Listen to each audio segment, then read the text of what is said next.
So welcome everyone to this morning's webinar, and thank you ever so much for joining. It's great to see you here this morning. This is the HDR UK-Wellcome Biomedical Vacation Scholarship Application Information webinar. And so if this wasn't what you're expecting this morning, you might be in the wrong place. But welcome, and we'll crack on first with a little bit of welcome and housekeeping. So before we start, just to run through a few things. So just to flag that the webinar is being recorded today, and we will be putting it up on the BVS webpage for you guys to review after, and also for anyone that couldn't attend to have a look as well. And closed captioning should hopefully be available also. So quickly, at HDR UK, we follow a set of kind of guidelines and etiquette for all of our events and meetings that we really expect every participant to follow. We work together, and we have kind of organizational values that are outlined here. So we've got transparency, optimism, respect, courage, and humility. So we please ask that you kind of abide by these whilst we're in this webinar. And if you did want to read a little bit more about those, you can follow this link here, which takes you to the full guidance. So to break down what we're going to go through today, so we're going to start with a bit of an overview of the programme, which is going to include bits like the purpose of the scheme, what it involves, who we're partnering with to host the projects, some eligibility criteria, the application process and the timeline. And then I will pass on to a couple of our fantastic BVS alumni, both Zara and Ella, who are joining us today. So thank you very much to them. And they're going to share some insights into their time on the programme, why they applied, what they did during their placement, and how that sort of shaped their next steps in their career journeys. And we're then going to move on to a Q&A session. So I should flag actually that we've disabled all microphones and the hands up and reaction functions. If you have any questions, please feel free to submit them throughout the webinar into the Q&A function. And then we'll get to these as we kind of reach that final session. And if we run out of time, or there's kind of like some key questions that we want to put on the FAQ pages, we'll follow up with those after. So yeah, if we don't get around to your question, don't worry, and we will put them on the FAQ page. And if you have like quite a specific question, then please do feel free to email the Learn inbox, and we can get back to you on that. So firstly, what are the kind of key aims of the programme? So the first aim is clearly to support undergraduates undertaking their first health data research project, and that's specifically aimed at undergraduates of eligible degree programmes in the middle years of their study. Secondly, is to really help grow the UK's future health data science workforce. So this is really in response to an urgent national need for new talent in this rapidly expanding field. Thirdly, to provide hands-on experience tackling those real-world biomedical and healthcare challenges, really enabling you guys to apply your quantitative and computational skills to address these. Fourthly, offering insights into that kind of scientific research environment, which is can often be quite different from what you would experience during your undergraduate degrees.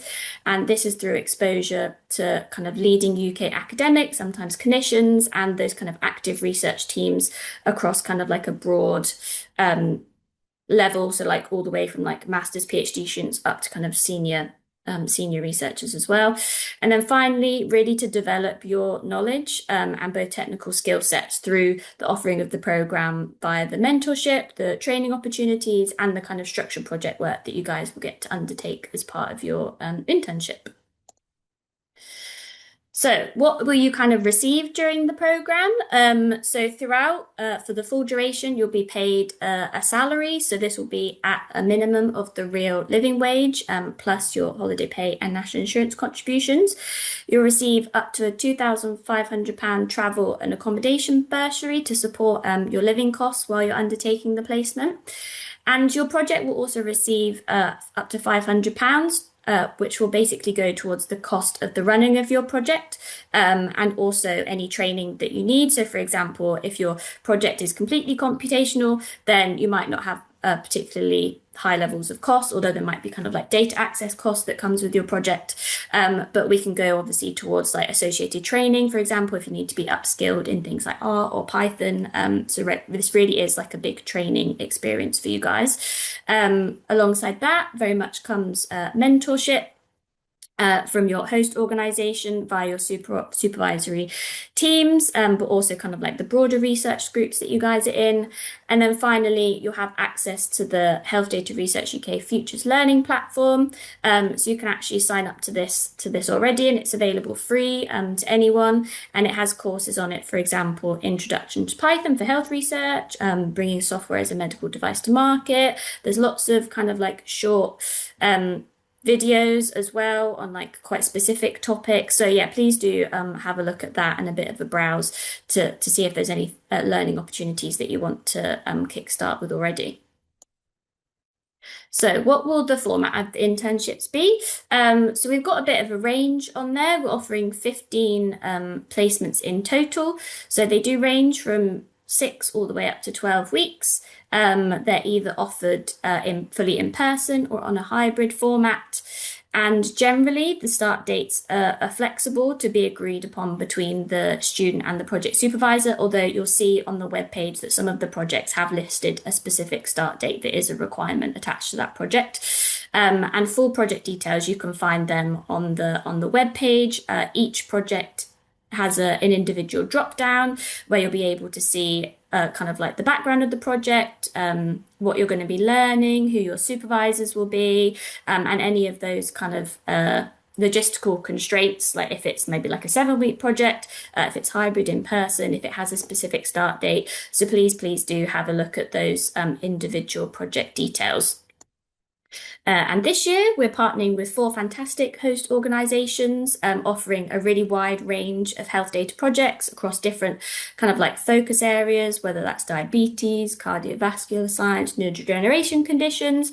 There's a big variety on there, so hopefully you'll find a project that will kind of fit along with your interests. So we've got 5 projects being offered by the Exeter Biomedical Research Centre. So they're all based at Exeter. 3 projects being offered by University College London, 2 by the University of Sheffield, and then 5 further projects by the University of Nottingham. So yeah, there's a great range of projects in there. So hopefully you'll be able to find something that is of interest. Moving on sort of the eligibility. So you must be studying towards an undergraduate degree in an eligible subject. So it can be quite broad, really, what these eligible subjects are, and a bit of a list is included on the BVS webpage. But for example, you might be studying maths, a science, whether that's biomedical, computing, natural sciences, engineering, medicine, and also a range of health and care professions, for example, nursing, pharmacy, allied health.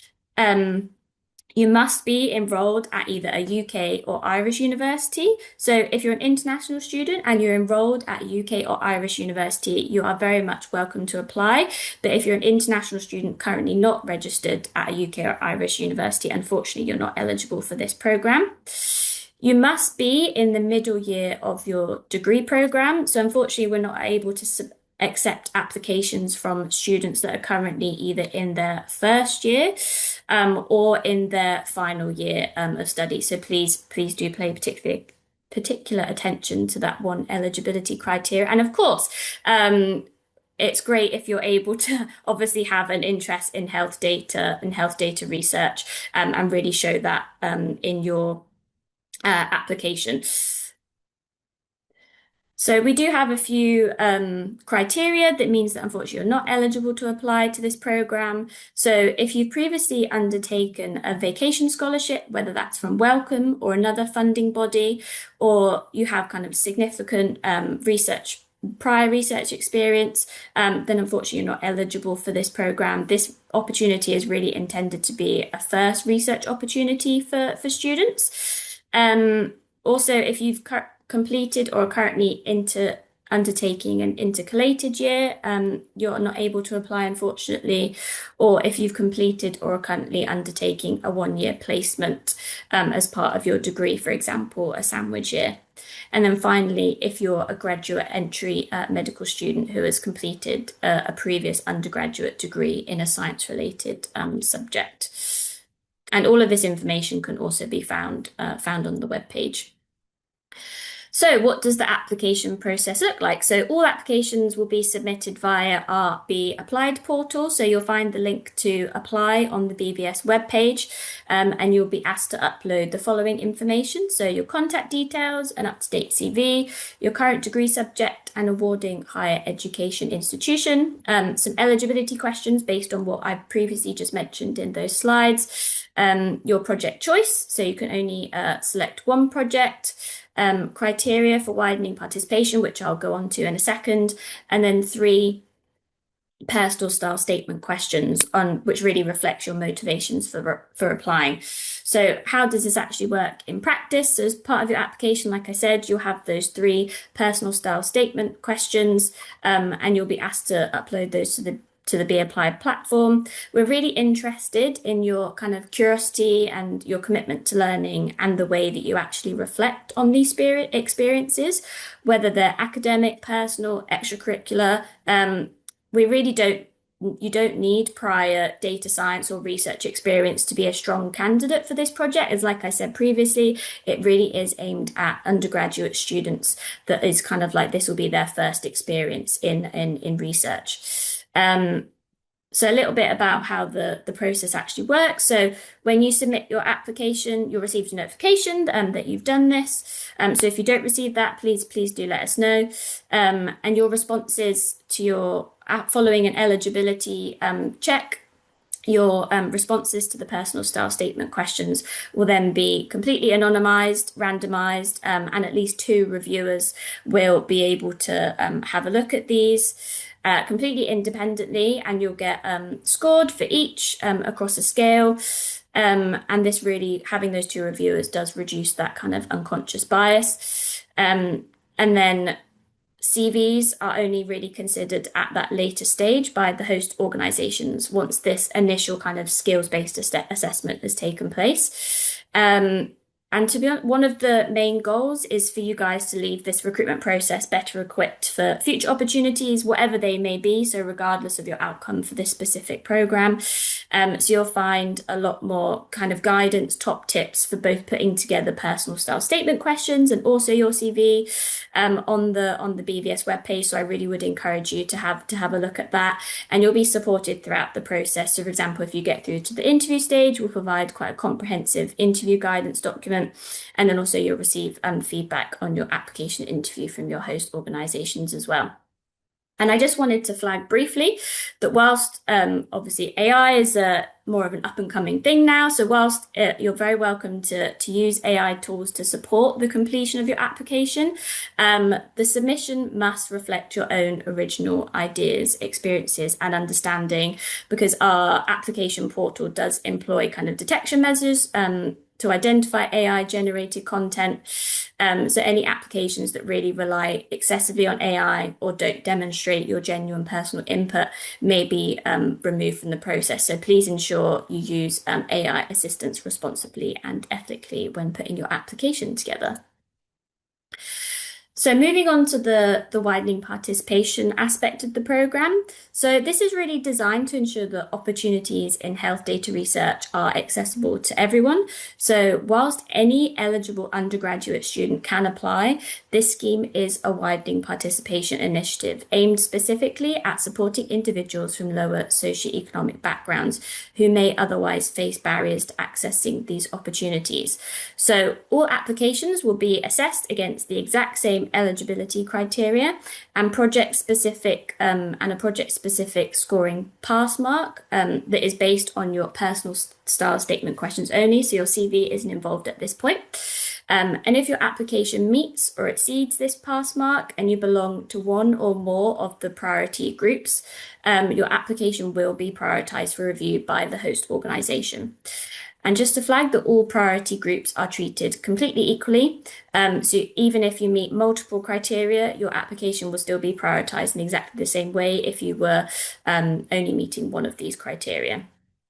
So just to briefly outline the criteria that we're using for this, so whether that's you're a first generation university student, recipient of free school meals, your main household earner's occupation at age 14 is associated with a lower socioeconomic background, or you're a care experienced student. So a full kind of explanation of these widening participation criteria can be found on the webpage. So I'd encourage you to have a look at those to have a bit more of an understanding of whether you qualify under these criteria. And you will be asked explicitly in your application whether you do or don't associate, but there's always a prefer not to say option if you don't want to elaborate. And then finally, we're also committed to supporting students from non-Russell Group universities. So if you meet one or more of these priority criteria and are also enrolled at a non-Russell Group institution, your application will receive an additional prioritization. So a little bit about the timeline that you can expect. So the deadline for application submission is at 11:45 GMT time on the 19th of February. And unfortunately, we're not able to accept any late applications. So please do make sure that you submit this ahead of the deadline, really to ensure fairness across everyone that is submitting to the programme. Following this, we will run during this and also following, we'll run an eligibility check, and you'll be informed if you're not eligible for the programme and your application won't be continuing in the process. And then we will undertake a review, as I mentioned, of your personal style statement questions during the shortlisting process, and you'll be notified at this stage whether your application will be progressing to the next stage in terms of being referred on to the host organisation. And they will be sent both the personal style statement questions and also your CV, but none of your personal information, including your kind of like widening participation criteria or your diversity information, will be shared with them. If you are sent through to the host organisation, correspondence will then come from them after this. So they will review a kind of subset of applications that we send across to them and select a subset to invite to interview. So regardless of whether you're invited to interview, so if you're not invited, you will receive written feedback on your application to support you and give you some constructive but also positive feedback on how you might improve that moving forwards when you're applying to other internships in the future.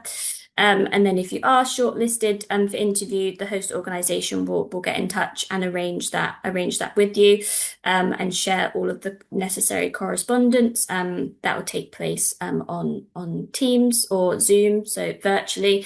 And you'll also receive a comprehensive interview guidance document from us as well. And if you are the selected candidate, or those that interview and aren't, again, you will receive written feedback to help you in the future. But if you are appointed and made an offer, then it's up to you whether you obviously accept it.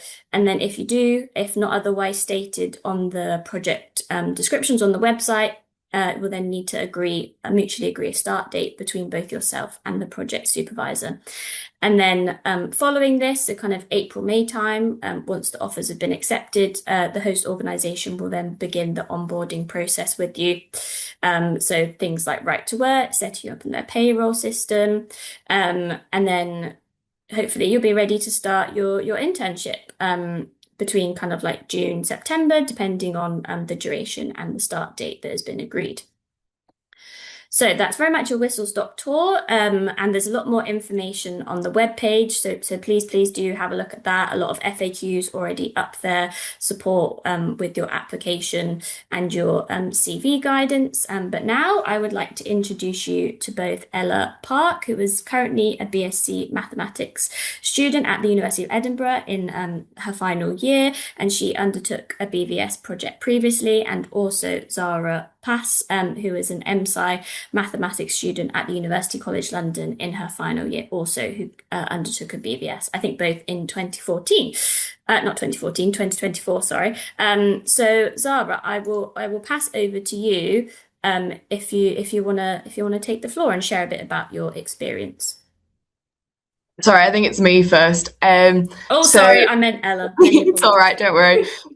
So I think Sophie said most of this already, but hi, I'm Ella. I'm currently in my fourth year of a mathematics and statistics degree at the University of Edinburgh.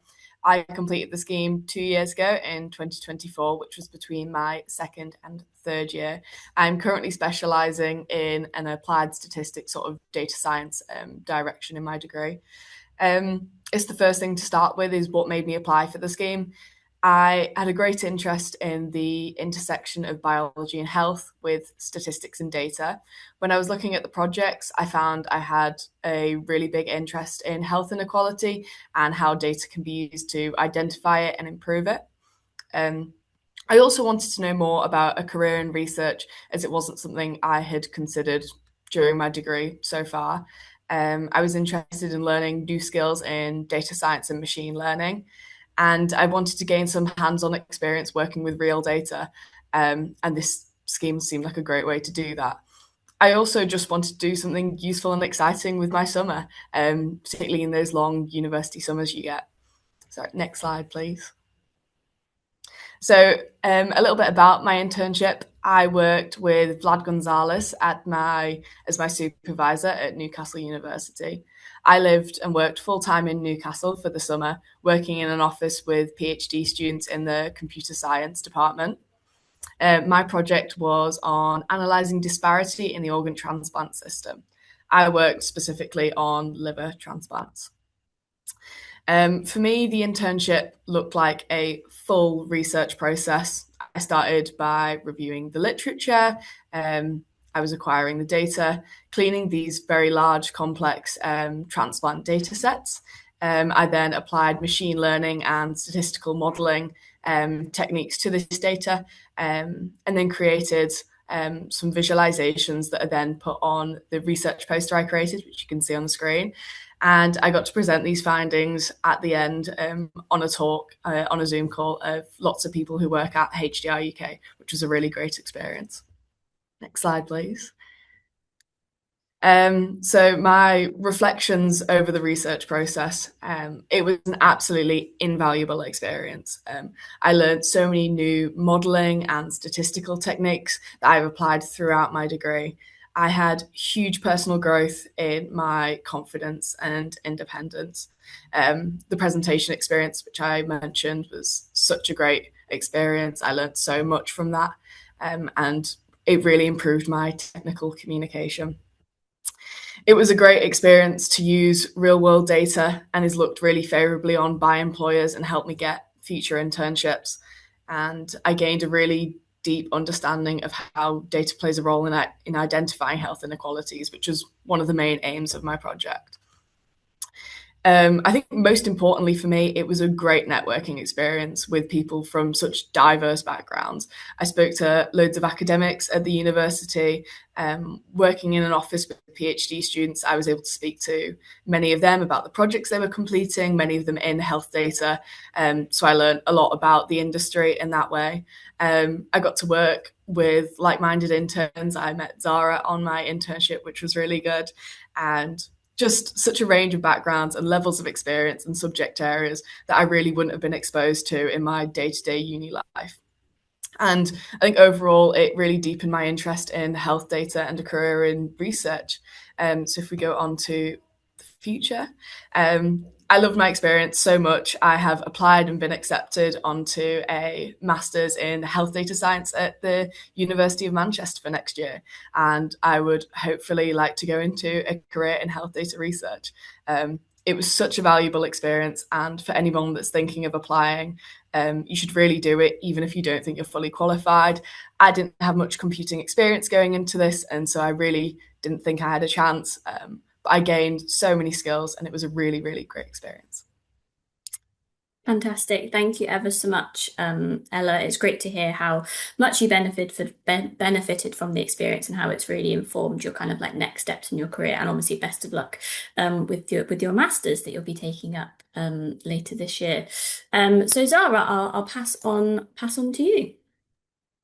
Hi, so I'm Zara. I'm in my final year in my MSci Masters. So I graduate with Masters at UCL in Maths. And as the same with Ella, I did my BBS scholarship between my second and third year. So in 2024, I was based in the University of Northumbria. So I was with my supervisor, Bing Zai, and who was in the computer science department.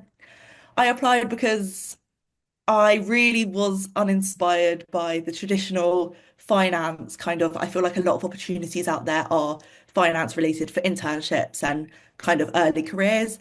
And I really went into a lot of effort to kind of discover what else was out there.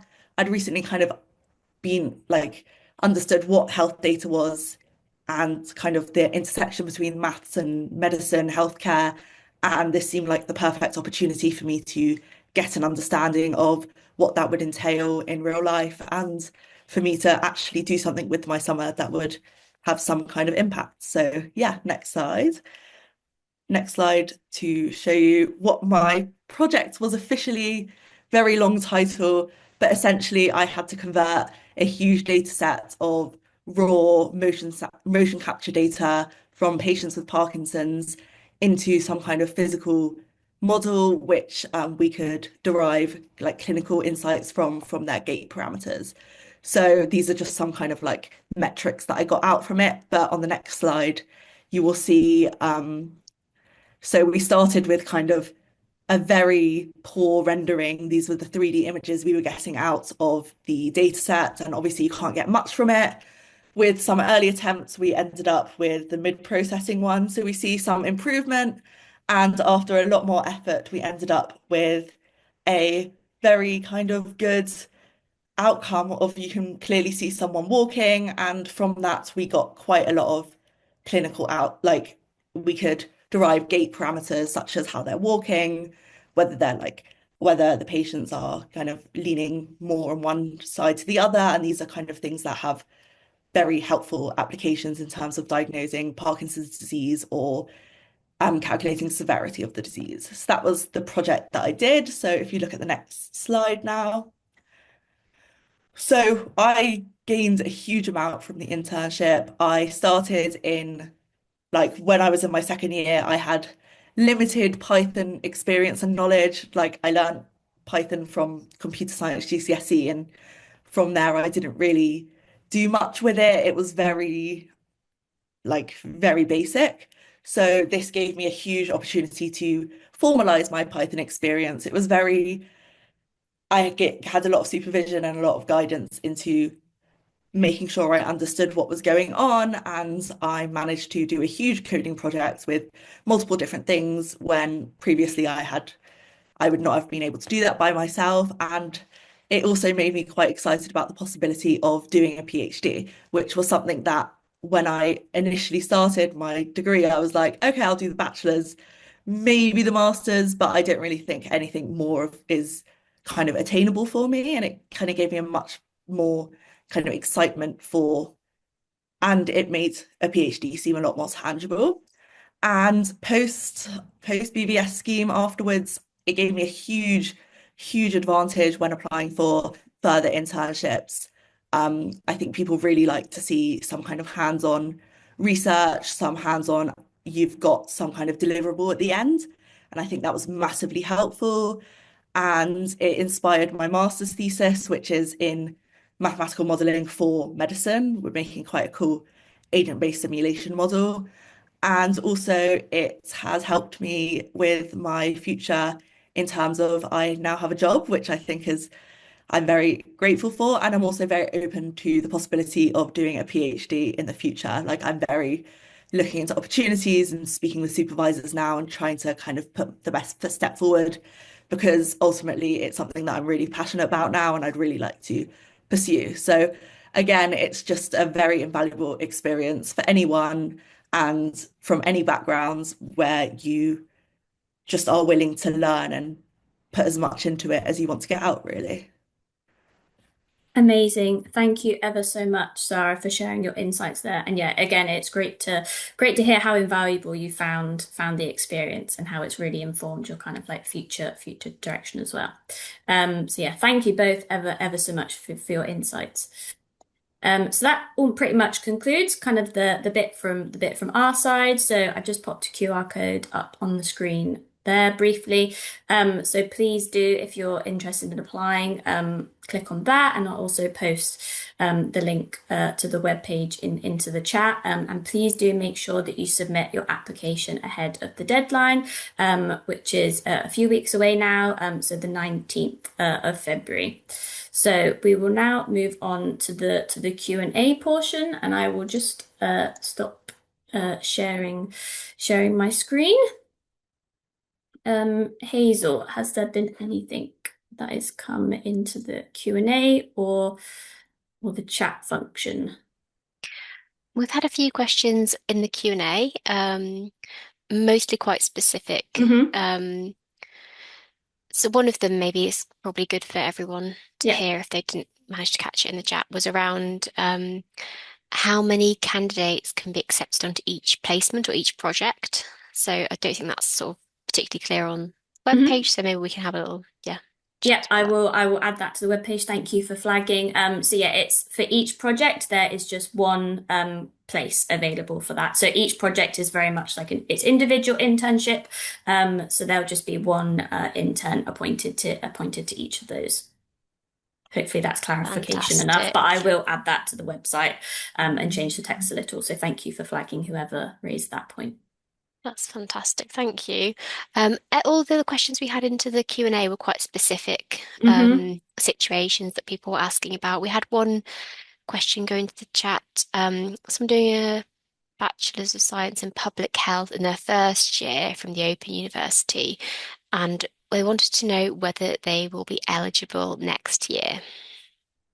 Thank you, Hazel. That's a great question. Unfortunately, this is going to be the last year that this specific scheme is running, unfortunately. So we won't be running another round next year, but I would say watch this space for HDR UK opportunities more generally. Because there might be other kind of like internship opportunities for undergraduates that kind of come through as we progress, whether that's next year or the year after.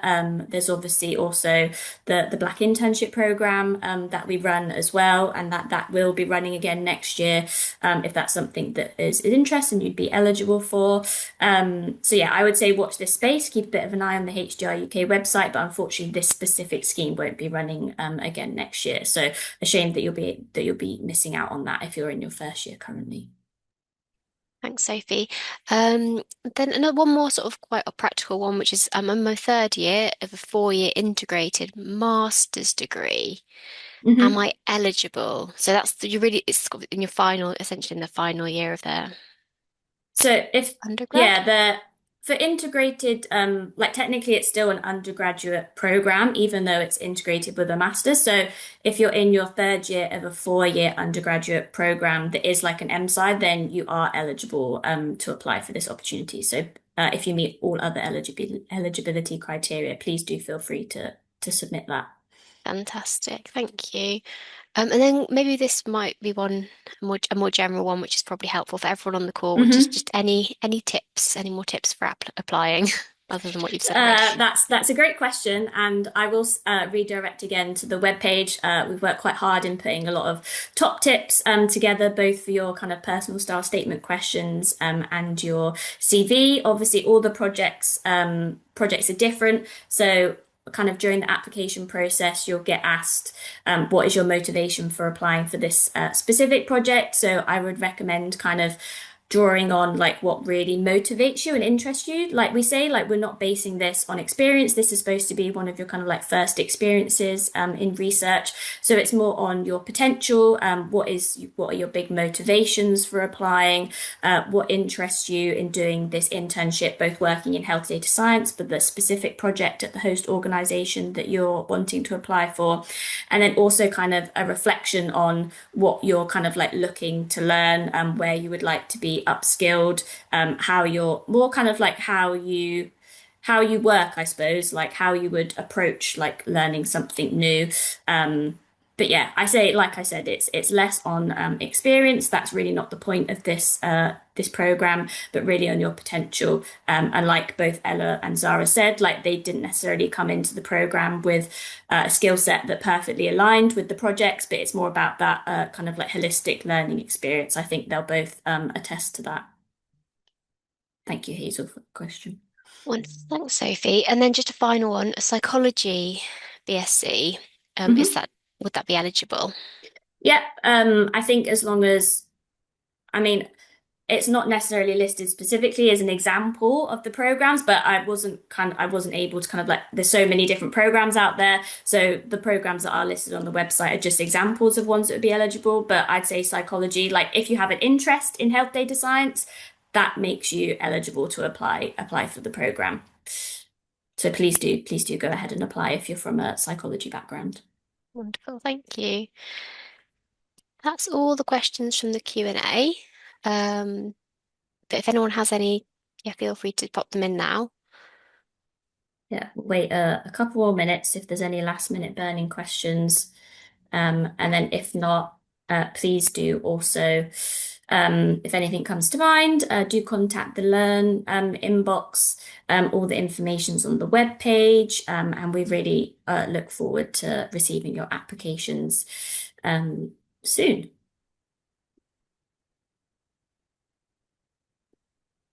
Okay, we've got one more. Let's just see. Is it possible to apply for multiple projects? This is a good question. Unfortunately, you're only able to apply for one project. So when you go through the application form, there'll be a specific question that asks you which project you would like to apply for. So you'll be able to indicate there. It's kind of like a multiple choice. You just need to select the one that you want to apply for. It might be like if you, for example, like Nottingham, they have 5 projects on offer. If you apply to one of them, it might be that depending on like the pool of applications they get for all their projects, that you might be considered for another project. But understanding that all of them are quite different, but during the application process, you're only able to submit one. Okay. And I've got a question here. Would a short reading project done as part of my degree count as experience in research? It's quite a specific one. I don't know whether I think when we're thinking about like obviously everyone that is applying to this program is currently undertaking their degree, so it's part of your degree program, then it's not really something we would consider as like extracurricular research experience. That's more thinking like if you've already done like a vacation scholarship, like similar to this program, for example, then that would be a consideration of something that would make you ineligible because this wouldn't really be your kind of like first experience in a like a summer research project, whether that's like funded by Wellcome or like another regulatory body, or for example, if you've undertaken, say, like a 12-week project with a supervisor at your university that isn't related to your degree program over the summer, then that would count towards more significant research experience rather than if something is already integrated into your degree, like it's a module, then that wouldn't count as something that we would class as significant research experience.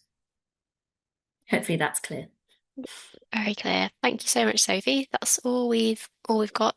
So and I've Amazing. also added our email address in the chat, learn@hdruk.ac.uk if you've got any questions after the webinar.